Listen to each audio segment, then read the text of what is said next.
करिष्यत अनागत सर्वांसांसि प्रतीच्छन्तु सुचिष्टिता देखो मुरारी मासो मारी रे सरमती मारी मासो देखो मारी रे मुरारी मासो मारी रे सरमती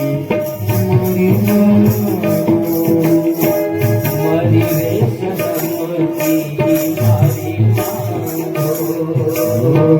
मारी रे सरमती मारी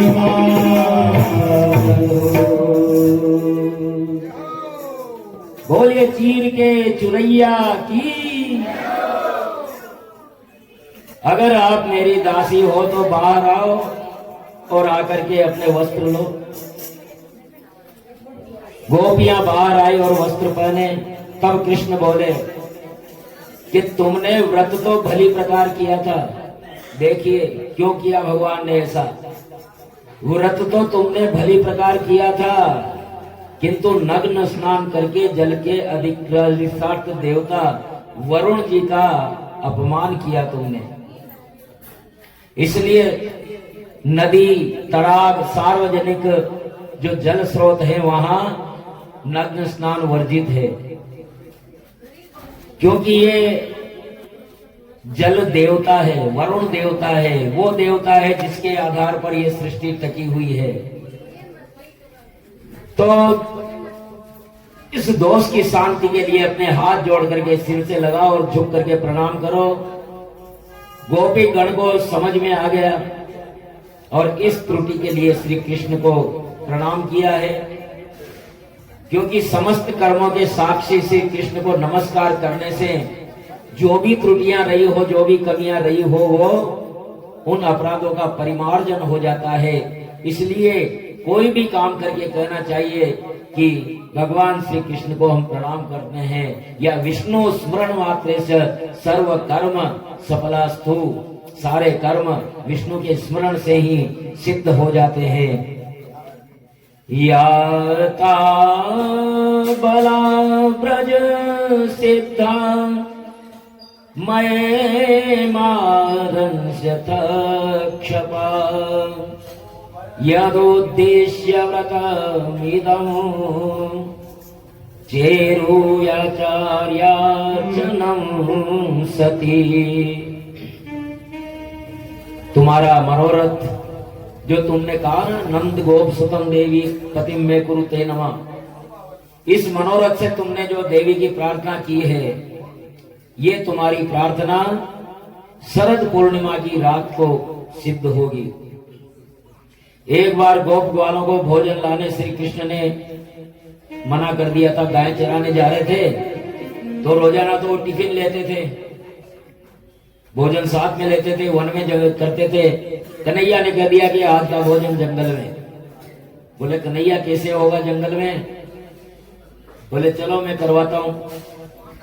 अब जंगल में गए। जब लंच का समय आया, भोजन का समय आया, तो फिर कन्हैया कहाँ है भोजन? भूख लगी है, पेट में चूहे दौड़ रहे हैं। बोले जाओ इस दिशा में एक यज्ञ हो रहा है, वहां जाकर के और मांग करके ले आओ, वहां मिल जाएगा तुम्हें। तो कृष्ण ने जब ऐसा कहा तो वेद पाठी ब्राह्मण स्वर्ग की कामना से आंगिरस यज्ञ कर रहे थे और ब्राह्मण को स्वयं को श्रेष्ठ मानते थे। और उस समय कंस का आतंक था। अब हो सकता है हम कंस को कुछ, कृष्ण को कुछ दें और कंस को पता लग गया तो हमारा जीना हराम कर देगा, कंस नाराज न हो जाए। इस वजह से जब उन गोप ग्वालों ने उनसे मांगा तो उन्होंने दिया नहीं। कृष्ण के पास आकर के तुम तो कह रहे थे वहां भोजन मिलेगा, वहां तो कुछ मिला ही नहीं। ये तुमने किससे मांगा? बोले उन ब्राह्मणों से मांगा। अरे ब्राह्मणों के यहाँ कहाँ, आप ब्राह्मणों के हाथ से पैसा नहीं छूटता। उनकी पत्नियों से मिलना, धर्म तो पत्नियों के पास होता है। जाओ उनकी पत्नियों से कहना। तो फिर वो ब्राह्मणों की पत्नियों के पास गए।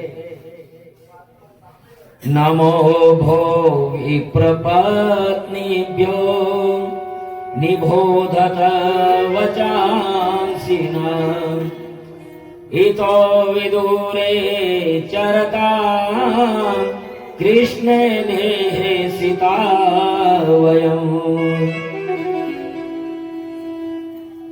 यज्ञ पत्नियों से कहा कि हे माताओं, कुछ ही दूरी पर कृष्ण आए हुए हैं और उन्होंने हमें कुछ भोजन लेने के लिए भेजा है। जब ब्राह्मण पत्नियों ने सुना तो वो कृष्ण दर्शन के लिए उतावली हो गई और थालों में सब प्रकार के व्यंजन सजा करके और चल दी। लेकिन अपनी एक ब्राह्मण ने अपनी पत्नी को जबरन रोक लिया, किंतु वो तो देह छोड़ करके सबसे पहले कृष्ण से जा मिली। ब्राह्मण पत्नियों ने यमुना तट पर देखा राम श्याम को। श्यामं हिरण्य परिधिं वनमाल्य बर्ह धातु प्रवाल नटवेश मनोव्रतांसे विन्यस्तः स्तमितरेण धुनानमध्यं कर्णोत्पलालककपोलमुखाब्जहासम्। राम और श्याम को उन्होंने देखा, गले में वनमाला पड़ी हुई है और बड़ा सुंदर वेश है। भगवान ने कहा तुम्हारा स्वागत है, संपूर्ण न्योछावर हुई, आप धन्य हैं, मैं तुम्हारे प्रेम का अभिनंदन करता हूं। आपने दर्शन कर लिए, अब लौट जाओ। सर्वस्व समर्पण कर ब्राह्मण पत्नियां लौट आती है और ब्राह्मण भगवान की सेवा न करने पर पछता रहे थे, किंतु हमारी पत्नियों ने तो की ये सोच करके, और वो ब्राह्मण भी संतुष्ट थे। लेकिन जिस ब्राह्मणी को उसके पति ने रोक लिया था कृष्ण के पास जाने से, उसने तुरंत ही वो देह त्याग दी। तुरंत उसने वो देह त्याग दी कृष्ण के वियोग में। और कलयुग में वही ब्राह्मण पत्नी मेड़ता में राजकुमारी के नाम जन्म लेती है। माँ ने जब एक बारात जा रही थी मेड़ता में, तो महलों से राजकुमारी ने देखा, उसकी माता साथ में थी, तो वो घोड़े पर चढ़ा हुआ सवार वर देखा, दूल्हा देखा। तो मीरा ने माँ से पूछा, माँ ये घोड़े पर कौन जा रहा है? बोले ये दूल्हा है, शादी के लिए जा रहा है, इसकी फला से शादी होगी, ये उसका वर है। तो मीरा ने पूछ लिया कि माता मेरा वर कहाँ है? तो माता ने कह दिया कि ये मूर्ति बता दी कन्हैया की, कि ये जो बंसी बजा रहा है ना, ये मूर्ति यही तेरा वर है। और मीरा को ये बात ऐसी जम गई कि उसके लगन लग गई, और वो माता मीरा अब तो कृष्ण की दीवानी हो गई। ऐसी लागी लगन मीरा हो गई मगन, ऐसी लागी लगन मीरा हो गई मगन। वो तो गली गली हरि गुण गाने लगी, मनों में पड़ी बंद जोगन चली, मनों में पड़ी बंद जोगन चली। मेरा रानी दीवानी कहाने लगी, ऐसी लगन मीरा हो गई मगन। वो तो गली गली हरि गुण गाने लगी, लगन मीरा हो गई मगन। राणा ने मिस किया मानो अमृत पिया, राणा ने मिस किया मानो अमृत पिया, राणा ने मिस किया मानो अमृत पिया, राणा ने मिस किया मानो अमृत पिया। वो तो गली गली हरि गुण गाने लगी, लगन मीरा हो गई मगन। वो तो गली गली हरि गुण गाने लगी। लागी लगन मीरा हो गई मगन।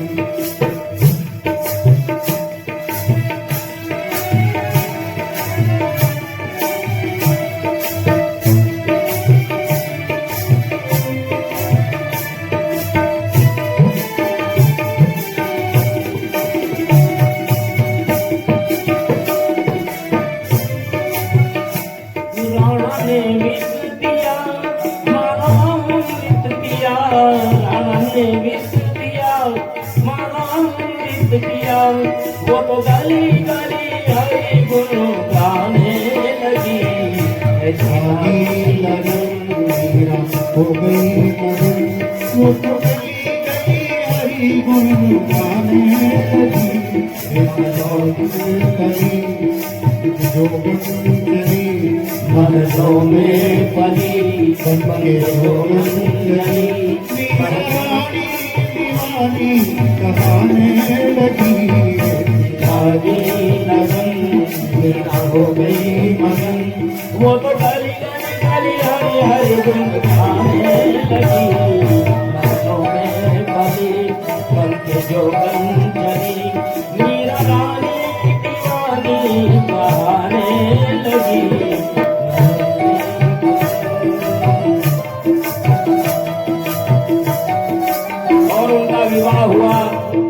उनका विवाह हुआ मेवाड़ के महाराणा चित्तौड़ के महाराणा के साथ में।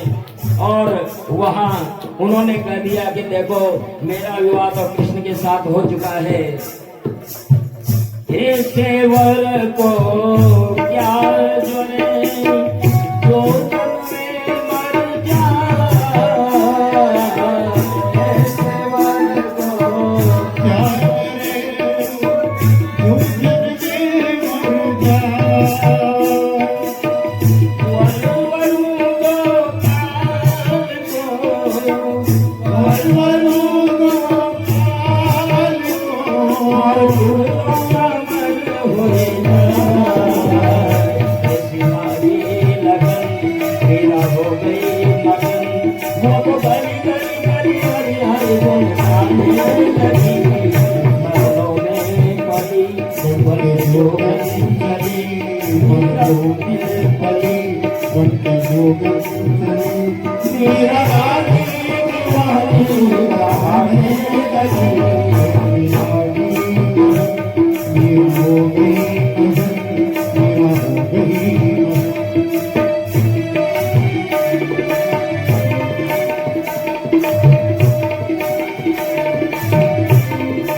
उनके दरस दिन में पगली उनके दरस दिन हुई बावली।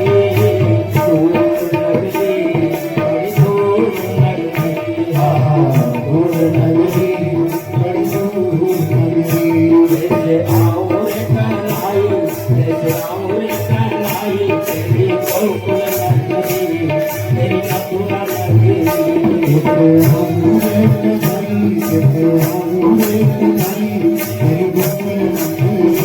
तेरी मथुरा नगरी।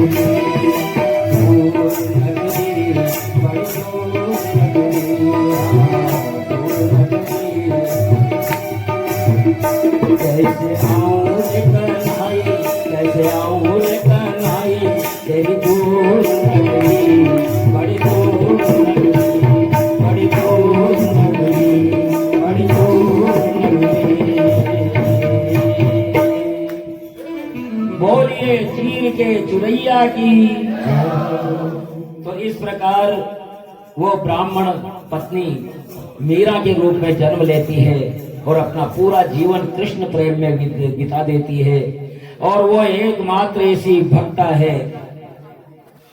जब राणा उनको लेने आया उन्हें शर्म आती थी। लेने आया तो उन्होंने गिरधर के मंदिर में जाकर के और ऐसा नृत्य किया ऐसा भजन गाया कि भगवान का स्वयं का मुंह फटा और उसमें मीराबाई समा गई। और उस पुजारी ने जरा सा उनका चीर देखा जो ये साबित करता था कि मीराबाई जीते जीते गिरधर के वह विग्रह में समा गई। ऐसी भक्तिमती मीराबाई, बोलिए भक्तिमती मीराबाई की। तो वो ब्राह्मणी मीरा के रूप में जन्म लेती है। अब ज्ञान और भक्ति का वर्णन करने वाली लीला गोवर्धन लीला होती है। गौ का अर्थ है इंद्रिय, गौ का अर्थ इंद्रिय होता है और इंद्रियों का वर्धन त्याग में है, भोग में नहीं है। इंद्रियों को भोग जितना देंगे, वो बकरे वाला दृष्टांत याद है ना, इंद्रियों को जितना भोग देंगे ये उनकी प्यास उतनी ही बढ़ती जाएगी। लेकिन इनको त्याग का अभ्यास करवाएंगे तो फिर ये त्याग का अभ्यास कराएंगे तो ये नियंत्रण में रहेगी इंद्रियां।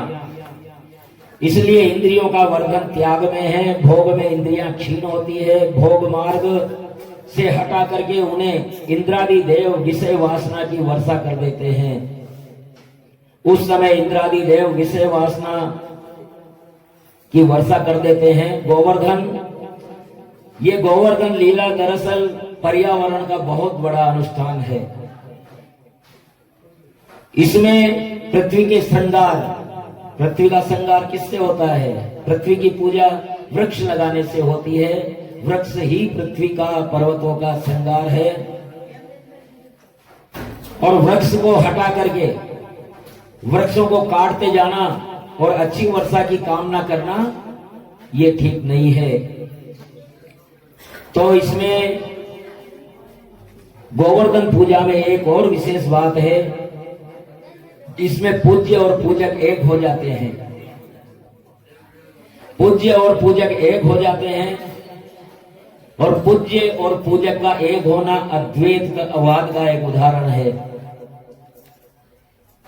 और जब अद्वैत हो जाए तो ही तू, मैं कुछ हुई नहीं, मैं भी तुम में शामिल हूं, वो स्थिति जब आ जाती है वही अद्वैत होने के बाद में फिर रासलीला में प्रवेश होता है।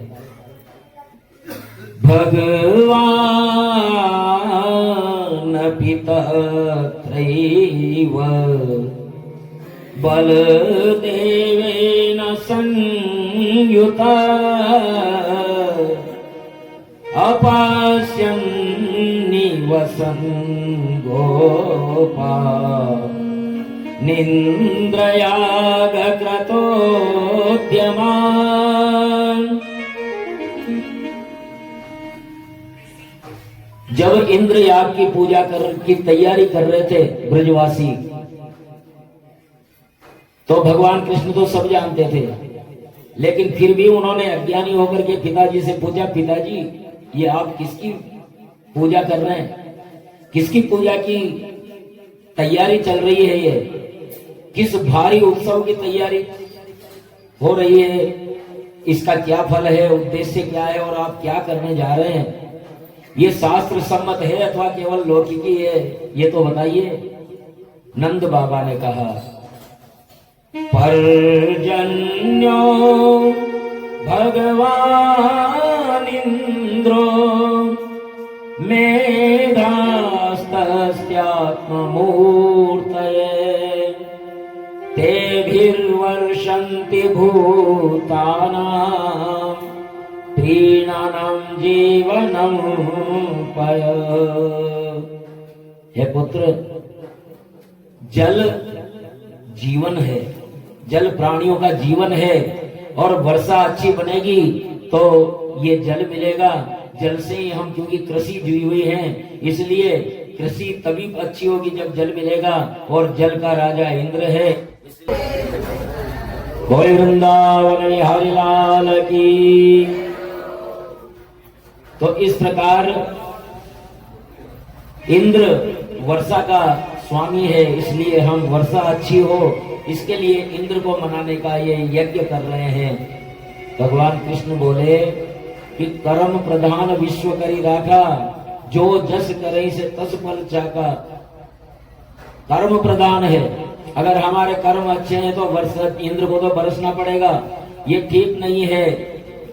क्योंकि कर्मण्ये वाधिकारस्ते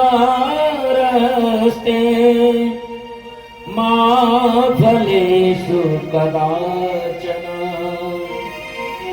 मा कर्म फल है तुर्भु मा ते संगोस्त्व कर्मणि। कर्म के अनुसार ही फल मिलना है। जब कर्म के अनुसार ही फल मिलना है तो फिर इंद्र क्या करेंगे? कर्म तो हमारे ऐसे हैं कि गोवर्धन नग्न होते जा रहे हैं, पर्वत नग्न होता जा रहा है, वन कटते जा रहे हैं, और हम चाहते हैं कि अच्छी वर्षा हो। ये ठीक नहीं है बाबा। इंद्र पूजा से श्रेष्ठ तो धरती और पर्वत की पूजा है। इनका पर्यावरण का संरक्षण करो, पेड़ पौधे लगाओ, जो लगे हुए हैं उन्हें बचाओ और जो नहीं लगे उनको लगाओ। जब